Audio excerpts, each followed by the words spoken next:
दोस्तों अज का जो टॉपिक है वो लास्ट कुछ दिनों के विच कुछ पासपोर्ट स्टैंप होके आए हैं।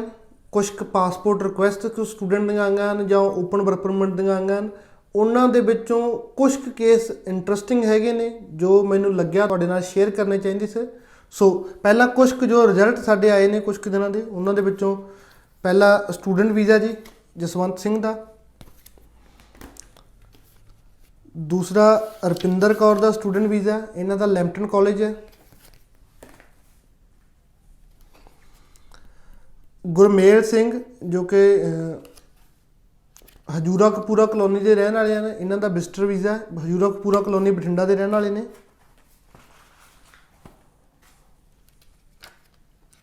जसकरण सिंह जो कि कोट शमीर तो हैं, इन्हों का स्टडी वीज़ा इन्हों का नियागरा कॉलेज जो टोरंटो कैंपस है उसके जा रहे हैं।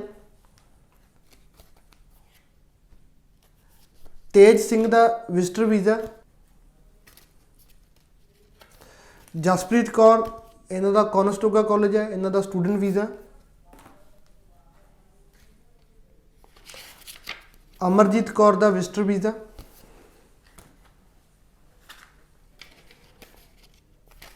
गुरदयाल सिंह का स्टूडेंट वीज़ा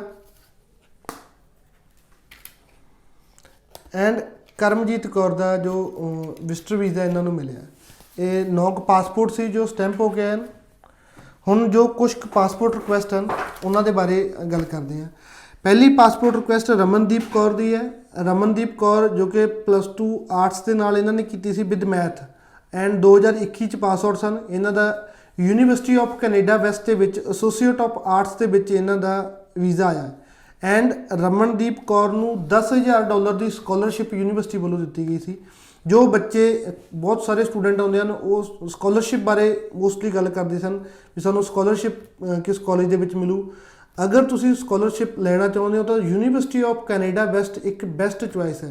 बहुत सारे कॉलेजेस भी हैं जो ओंटारियो प्रोविंस के हैं बट ज़्यादातर कोई $1,000 कोई $500 हर एक का अपना एक क्राइटेरिया उन्होंने सैट किया वा। कोई 7 बैंड से $1,000 की स्कॉलरशिप दिंदा।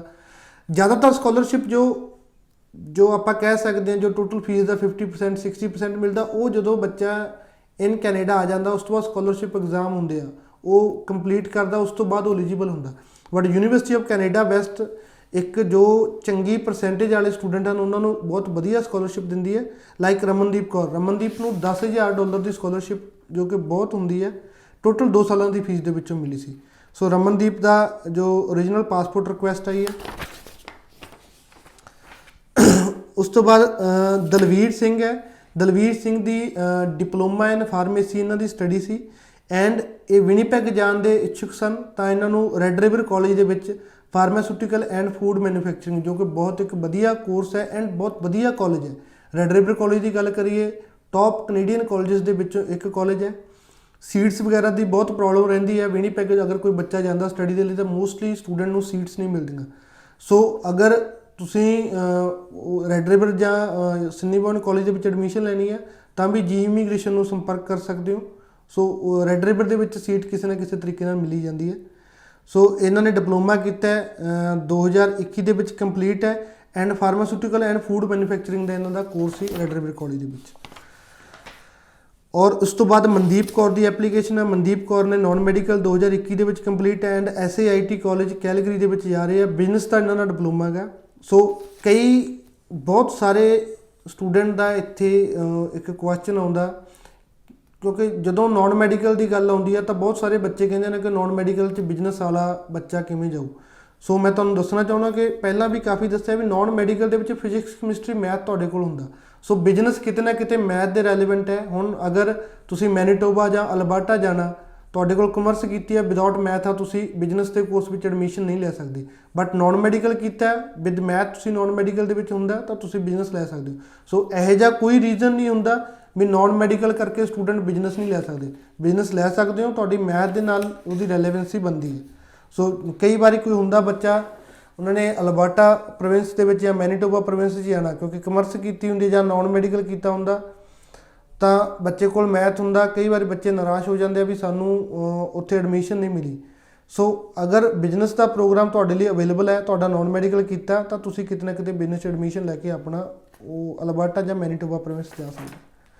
ਸੋ ਉਸ ਤੋਂ ਬਾਅਦ ਜੋ ਸ਼ਿੰਦਰਪਾਲ ਕੌਰ ਦਾ ਹੈ, ਇਹਨਾਂ ਦਾ ਲੋਇਲਿਸਟ ਕਾਲਜ ਹੈ, 2019 ਪਾਸ ਆਊਟ ਸੀ +2 ਦੇ ਵਿੱਚੋਂ। And community and justice services ਦਾ ਇਹਨਾਂ ਦਾ ਜੋ ਡਿਪਲੋਮਾ ਹੈ, ਕਿਉਂਕਿ ਕਮਿਊਨਿਟੀ ਐਂਡ ਜਸਟਿਸ ਸਰਵਿਸਿਜ਼ ਜੋ ਕਿਤੇ ਨਾ ਕਿਤੇ ਇਸ ਵਿੱਚ ਇੰਗਲਿਸ਼ ਰਿਕੁਆਇਰਡ ਹੁੰਦੀ ਹੈ। ਹੁਣ ਬਹੁਤ ਸਾਰੇ ਬੱਚਿਆਂ ਦੇ, ਜਿਵੇਂ ਇਹਨਾਂ ਨੇ ਆਰਟਸ ਦੇ ਨਾਲ ਇਹਨਾਂ ਨੇ 12th ਗ੍ਰੇਡ ਕੀਤੀ ਹੈ, 2019 ਦੇ ਵਿੱਚ ਪਾਸ ਆਊਟ ਨੇ। ਹੁਣ 2000 ਆਰਟਸ ਵਾਲੇ ਬੱਚਿਆਂ ਨੂੰ ਕਈ ਵਾਰੀ ਜਦੋਂ ਕੋਈ ਪ੍ਰੋਗਰਾਮ ਦੀ ਆਪਾਂ ਗੱਲ ਕਰੀਏ ਵੀ ਕਿਸ ਤਰੀਕੇ ਦਾ ਪ੍ਰੋਗਰਾਮ ਦਿੱਤਾ ਜਾਣਾ, ਤਾਂ ਬਹੁਤ ਸਾਰੇ ਸਟੂਡੈਂਟ ਨੂੰ ਕਨਫਿਊਜ਼ਨ ਹੁੰਦੀ ਹੈ, ਜਾਂ ਕੰਸਲਟੈਂਟ ਵੀ ਉਹ ਤਾਂ ਹੋਟਲ ਮੈਨੇਜਮੈਂਟ ਜਾਂ ਹੋਸਪਿਟੈਲਿਟੀ ਮੈਨੇਜਮੈਂਟ ਦੇ ਵਿੱਚ ਜਾ ਸਕਦੇ ਨੇ। ਇਹ ਨਹੀਂ ਹੈ ਵੀ ਆਰਟਸ ਵਾਲੇ ਹਮੇਸ਼ਾ ਹੋਸਪਿਟੈਲਿਟੀ 'ਚ ਹੀ ਜਾਣਗੇ।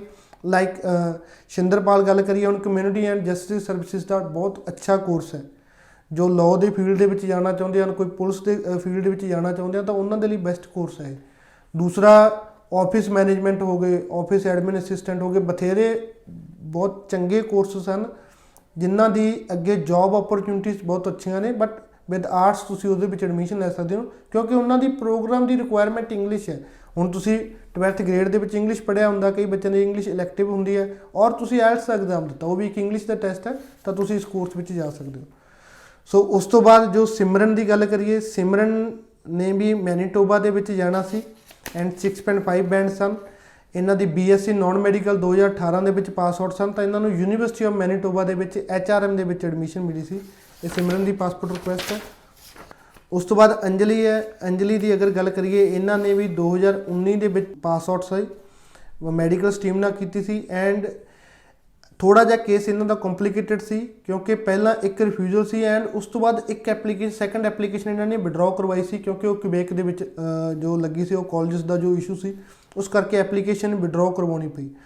ਹੁਣ ਕਿਉਂਕਿ ਅਗਰ ਆਪਾਂ ਗੱਲ ਕਰੀਏ ਨੋਰਮਲ ਐਪਲੀਕੇਸ਼ਨ ਦੀ, ਨੋਰਮਲ ਐਪਲੀਕੇਸ਼ਨ ਕਾਲਜ 'ਚ ਬੱਚਾ ਅਪਲਾਈ ਕਰਦਾ, ਉਹਦੀ ਐਡਮਿਸ਼ਨ ਰਿਕੁਆਇਰਮੈਂਟ ਫੁਲਫਿਲ ਕਰਦਾ, ਤਾਂ ਨੋਰਮਲ ਤੁਸੀਂ ਐਪਲੀਕੇਸ਼ਨ ਦੇ ਕੇ ਵੀਜ਼ਾ ਲੈ ਸਕਦੇ ਹੋ। ਬਟ ਜਿਵੇਂ ਹੁਣ ਅੰਜਲੀ ਦਾ ਕੇਸ ਹੈ, ਇੱਕ ਰਿਫਿਊਜ਼ਲ ਹੈ, ਦੂਸਰੀ ਐਪਲੀਕੇਸ਼ਨ ਵਿਡਰਾਅ ਆ, ਤਾਂ ਇਸ ਦੇ ਵਿੱਚ ਕਿਤੇ ਨਾ ਕਿਤੇ SOP ਔਰ ਰੀਪ੍ਰੈਜ਼ੈਂਟੇਟਿਵ ਸਬਮਿਸ਼ਨ ਲੈਟਰ ਬਹੁਤ ਮੈਟਰ ਕਰਦਾ। ਤੁਹਾਡੀ ਰਿਫਿਊਜ਼ਲ ਜਿਸ ਰੀਜਨ ਕਰਕੇ ਆਈ ਹੈ, ਉਸ ਵਿੱਚ ਤੁਸੀਂ ਕਿਵੇਂ ਐਲੀਜੀਬਲ ਹੋ, ਅਤੇ ਤੁਹਾਡਾ ਐਪਲੀਕੇਸ਼ਨ ਨੂੰ ਵਿਡਰਾਅ ਕਰਨਾ ਕਿਸ ਤਰੀਕੇ ਨਾਲ ਤੁਸੀਂ ਜਸਟੀਫਾਈ ਕਰੋਗੇ। ਸੋ ਐਪਲੀਕੇਸ਼ਨ ਵਿਡਰਾਅ ਕਰਵਾਉਣਾ ਕਿਤੇ ਨਾ ਕਿਤੇ ਬਹੁਤ ਵੱਡਾ ਇੱਕ ਪੁਆਇੰਟ ਮੰਨਿਆ ਜਾਂਦਾ ਵੀਜ਼ਾ ਦੇ ਵਿੱਚ, ਵੀ ਪਹਿਲਾਂ ਐਪਲੀਕੇਸ਼ਨ ਤੁਸੀਂ ਕਿਉਂ ਵਿਡਰਾਅ ਕਰਵਾਈ।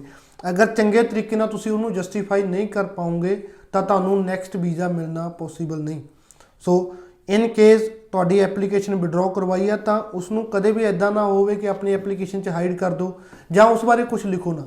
ਐਪਲੀਕੇਸ਼ਨ ਤੁਸੀਂ ਵਿਡਰਾਅ ਕਰਵਾਈ ਹੈ, ਕੰਪਲੀਟ ਇੱਕ ਰੀਜ਼ਨ, ਕੀ ਰੀਜ਼ਨ ਸੀ ਐਪਲੀਕੇਸ਼ਨ ਵਿਡਰਾਅ ਕਰਵਾਉਣ ਦਾ, ਅਤੇ ਕਿਸ ਤਰੀਕੇ ਨਾਲ ਤੁਸੀਂ ਉਸ ਡਿਸੀਜਨ ਦੇ ਲਈ ਸਹੀ ਇੱਕ ਡਿਸੀਜਨ ਲੈਤਾ, ਉਸਨੂੰ ਜਸਟੀਫਾਈ ਕਰਨਾ ਐਪਲੀਕੇਸ਼ਨ ਦੇ ਵਿੱਚ ਬਹੁਤ ਜ਼ਰੂਰੀ ਹੁੰਦਾ।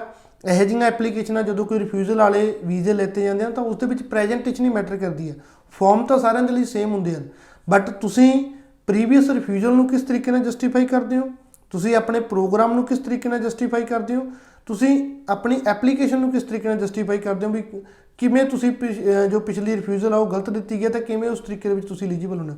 ਉਹ ਕੰਪਲੀਟ ਇੱਕ ਸਟੇਟਮੈਂਟ ਆਫ ਪਰਪਸ ਲਾਓ, ਰੀਪ੍ਰੈਜ਼ੈਂਟੇਟਿਵ ਸਬਮਿਸ਼ਨ ਲੈਟਰ ਲਾਓ, ਉਸ ਦੇ ਵਿੱਚ ਮੈਂਸ਼ਨ ਕਰਨਾ ਪੈਂਦਾ, ਫਿਰ ਜਾ ਕੇ ਕਿਤੇ ਨਾ ਕਿਤੇ ਵੀਜ਼ਾ ਚਾਂਸਿਸ ਸਟਰੋਂਗ ਹੁੰਦੇ ਨੇ। ਸੋ ਸਿਮਰਨ ਦਾ ਲੋਇਲਿਸਟ ਕਾਲਜ ਆ, ਬਾਇਓਟੈਕਨੋਲੋਜੀ ਆ, ਕਿਉਂਕਿ ਮੈਡੀਕਲ ਕੀਤਾ, ਬਾਇਓਟੈਕਨੋਲੋਜੀ ਦੇ ਵਿੱਚ ਜਾਂਦੇ ਨੇ। ਉਸ ਤੋਂ ਬਾਅਦ ਜੋ ਮੇਨ ਕੇਸ ਹੈ ਜਿਹਦੇ ਬਾਰੇ ਮੈਂ ਜ਼ਿਆਦਾ ਤੁਹਾਨੂੰ ਦੱਸਣਾ ਚਾਹੁੰਦਾ ਸੀ, ਉਹ ਜਸ਼ਨਪ੍ਰੀਤ ਸਿੰਘ ਦਾ ਹੈ। ਜਸ਼ਨਪ੍ਰੀਤ ਸਿੰਘ ਦਾ ਅਸਿੰਨੀ ਬੋਇਨ ਕਮਿਊਨਿਟੀ ਕਾਲਜ ਜੋ ਬ੍ਰੈਂਡਨ ਕੈਂਪਸ ਹੈ ਮੈਨੀਟੋਬਾ ਪ੍ਰੋਵਿੰਸ ਦੇ ਵਿੱਚ, ਉਹ ਸੀ। ਐਂਡ +2 2021 ਦੇ ਵਿੱਚ ਵਿਦ ਆਰਟਸ ਇਹਨਾਂ ਨੇ ਕੀਤੀ ਸੀ, ਅਤੇ ਸੋਸ਼ਲ ਸਰਵਿਸ ਵਰਕਰ ਦਾ ਪ੍ਰੋਗਰਾਮ ਸੀ। ਐਂਡ ਇਹਨਾਂ ਦੀ PT ਦੇ ਵਿੱਚੋਂ 62 ਓਵਰਆਲ ਸਨ। ਸੋ ਪਹਿਲਾਂ ਇਹਨਾਂ ਨੇ ਆਫਰ ਵੀ ਕਿਸੇ ਹੋਰ ਕੰਸਲਟੈਂਟ ਤੋਂ ਅਪਲਾਈ ਕੀਤਾ ਸੀ, ਉੱਥੋਂ ਐਪਲੀਕੇਸ਼ਨ ਅਪਲਾਈ ਕੀਤੀ, ਐਪਲੀਕੇਸ਼ਨ ਰਿਫਿਊਜ਼ ਹੋ ਗਈ। ਸੋ ਉਸ ਤੋਂ ਬਾਅਦ ਉਹ ਉਹਨਾਂ ਨੇ ਜੀ ਇਮੀਗ੍ਰੇਸ਼ਨ ਸਾਡੀ ਬਠਿੰਡਾ ਬ੍ਰਾਂਚ ਦੇ ਵਿੱਚ ਆਏ, ਤਾਂ ਕਿਤੇ ਨਾ ਕਿਤੇ ਬੱਚਾ ਕਨਫਿਊਜ਼ ਸੀ ਵੀ ਮੈਂ ਆਪਣਾ ਕਾਲਜ ਔਰ ਪ੍ਰੋਗਰਾਮ ਚੇਂਜ ਕਰ ਲਵਾਂ, ਕਿਉਂਕਿ ਕਾਲਜ ਵੀ ਸਹੀ ਸੀ, ਇੱਕ ਪਬਲਿਕ ਕਾਲਜ ਹੈ, ਐਂਡ ਪ੍ਰੋਗਰਾਮ ਵੀ ਉਹਨਾਂ ਦੀ ਐਪਲੀਕੇਸ਼ਨ ਦੇ ਰੈਲੇਵੈਂਟ ਸੀ। ਸੋ ਇੱਥੇ ਜੇ ਇਹਨਾਂ ਦਾ ਅਸੀਂ ਪ੍ਰੋਗਰਾਮ ਚੇਂਜ ਕਰਾਉਂਦੇ ਜਾਂ ਕਾਲਜ ਚੇਂਜ ਕਰਾਉਂਦੇ, ਤਾਂ ਕਿਤੇ ਨਾ ਕਿਤੇ ਸੈਕੰਡ ਐਪਲੀਕੇਸ਼ਨ ਦੇ ਵਿੱਚ ਵੀਜ਼ਾ ਆਫਿਸ, ਕਿਉਂਕਿ ਪਹਿਲਾਂ ਇੱਕ ਐਪਲੀਕੇਸ਼ਨ ਰਿਫਿਊਜ਼ ਸੀ, ਸੈਕੰਡ ਐਪਲੀਕੇਸ਼ਨ ਦੇ ਵਿੱਚ ਵੀਜ਼ਾ ਆਫਿਸਰ ਕੋਲ ਇੱਕ ਚੀਜ਼ ਸੋਚ ਸਕਦਾ ਸੀ ਕਿ ਬੱਚੇ ਦਾ ਜਿਹੜਾ ਇੱਕ ਪਰਪਸ ਆਫ ਸਟੱਡੀ ਜਿਹੜਾ ਹੈਗਾ ਉਹ ਕੌਨਸਟੈਂਟ ਨਹੀਂ ਹੈਗਾ। ਬੱਚੇ ਨੂੰ ਅਸੀਂ ਪਹਿਲਾਂ ਇੱਕ ਉਹਨੇ ਲੰਮਾ ਚੌੜਾ ਰੀਜ਼ਨ ਦਿੱਤਾ ਵੀ ਮੈਂ ਕਾਲਜ ਇਹ ਪ੍ਰੋਗਰਾਮ ਇਸ ਤਰੀਕੇ ਨਾਲ ਲੈ ਰਿਹਾ, ਅਸੀਂ ਰਿਫਿਊਜ਼ਲ ਦਿੱਤੀ, ਇਸਨੇ ਨਵੇਂ ਕਾਲਜ ਨਵੇਂ ਕੋਰਸ ਦੇ ਵਿੱਚ ਅਪਲਾਈ ਕਰ ਦਿੱਤਾ। ਜ਼ਿਆਦਾਤਰ ਐਪਲੀਕੇਸ਼ਨਾਂ ਜਿਨ੍ਹਾਂ ਦਾ ਵੀਜ਼ਾ ਨਹੀਂ ਆਉਂਦਾ, ਪਹਿਲਾ ਰੀਜ਼ਨ ਹੁੰਦਾ ਕੋਈ ਫੇਕ ਡਾਕੂਮੈਂਟੇਸ਼ਨ ਐਪਲੀਕੇਸ਼ਨ ਦੇ ਵਿੱਚ ਲੱਗੇ, ਦੂਜਾ ਰੀਜ਼ਨ ਜਿਹੜਾ ਵੀਜ਼ਾ ਨਾ ਆਉਂਦਾ, ਬੱਚੇ ਨੇ 4 ਵਾਰੀ ਅਪਲਾਈ ਕੀਤਾ, ਚਾਰੇ ਵਾਰੀ ਅਲੱਗ ਕਾਲਜ ਔਰ ਅਲੱਗ ਕੋਰਸ ਦੇ ਵਿੱਚ ਅਪਲਾਈ ਕੀਤਾ, ਅਗਰ ਇਦਾਂ ਦੀ ਤੁਹਾਡੀ ਐਪਲੀਕੇਸ਼ਨ ਹੈ ਤਾਂ ਤੁਹਾਡਾ ਵੀਜ਼ਾ ਚਾਂਸਿਸ ਬਹੁਤ ਵੀਕ ਰਹਿੰਦੇ ਆ। ਕਦੇ ਵੀ ਬਿਨਾਂ ਰੀਜ਼ਨ ਅੰਟਿਲ ਅਨਲੈਸ ਤੁਸੀਂ ਉਸ ਪ੍ਰੋਗਰਾਮ ਦੇ ਵਿੱਚ ਐਲੀਜੀਬਲ ਹੋ, ਤੁਹਾਡੀ ਜੋ ਰੈਲੇਵੈਂਸੀ ਉਹ ਸਹੀ ਹੈ, ਕਾਲਜ ਦੀ ਰੈਪੂਟੇਸ਼ਨ ਇੱਕ ਪਬਲਿਕ ਇੰਸਟੀਚਿਊਟ ਹੈ, ਚੰਗਾ ਇੰਸਟੀਚਿਊਟ ਹੈ, ਤਾਂ ਕਦੇ ਵੀ ਪ੍ਰੋਗਰਾਮ ਨਾ ਚੇਂਜ ਕਰੋ। ਤੁਹਾਡੀ ਰਿਫਿਊਜ਼ਲ ਆ ਗਈ, ਰਿਫਿਊਜ਼ਲ ਨੂੰ ਜਸਟੀਫਾਈ ਕਰੋ ਵੀ ਮੇਰਾ ਕਾਲਜ ਐਂਡ ਮੇਰਾ ਪ੍ਰੋਗਰਾਮ ਸਹੀ ਹੈ, ਮੈਂ ਇਸੇ ਵਿੱਚ ਜਾਣਾ, ਤੁਸੀਂ ਮੈਨੂੰ ਇਸ ਰੀਜਨ ਕਰਕੇ ਰਿਫਿਊਜ਼ ਕੀਤਾ, ਤਾਂ ਮੇਰੇ ਆਹ ਪੁਆਇੰਟ ਹਨ ਮੇਨ ਜੋ ਮੈਂ ਇਸ ਰੀਜਨ ਦੇ ਵਿੱਚ ਆਪਣੇ ਆਪ ਨੂੰ ਮੈਂ ਐਲੀਜੀਬਲ ਹੋ ਸਕਦੀ ਹਾਂ ਜਾਂ ਮੈਂ ਐਲੀਜੀਬਲ ਹਾਂ। ਸੋ ਉਸ ਨੂੰ ਚੰਗੇ ਤਰੀਕੇ ਨਾਲ ਜਸਟੀਫਾਈ ਕਰਨਾ ਪੈਂਦਾ। ਸੋ ਅਸੀਂ ਬੱਚੇ ਨੂੰ ਸੁਜੈਸ਼ਨ ਨਹੀਂ ਦਿੱਤਾ ਵੀ ਤੁਸੀਂ ਆਪਣਾ ਪ੍ਰੋਗਰਾਮ ਤੇ ਕੋਰਸ ਚੇਂਜ ਕਰੋ।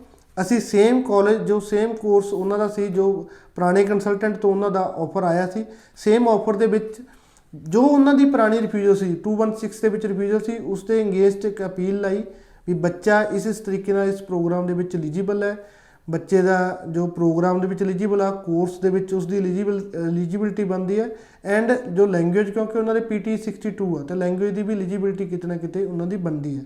ਸੋ ਚੰਗੇ ਤਰੀਕੇ ਨਾਲ ਐਪਲੀਕੇਸ਼ਨ ਕੀਤੀ, ਐਂਡ ਜੋ ਇਹਨਾਂ ਦੀ ਐਪਲੀਕੇਸ਼ਨ ਆ ਉਹ 26 ਅਪ੍ਰੈਲ ਨੂੰ ਸਬਮਿਟ ਹੋਈ ਸੀ, ਐਂਡ 2 ਮਈ ਨੂੰ ਇਹਨਾਂ ਨੂੰ ਪਾਸਪੋਰਟ ਰਿਕੁਐਸਟ ਆ ਗਈ।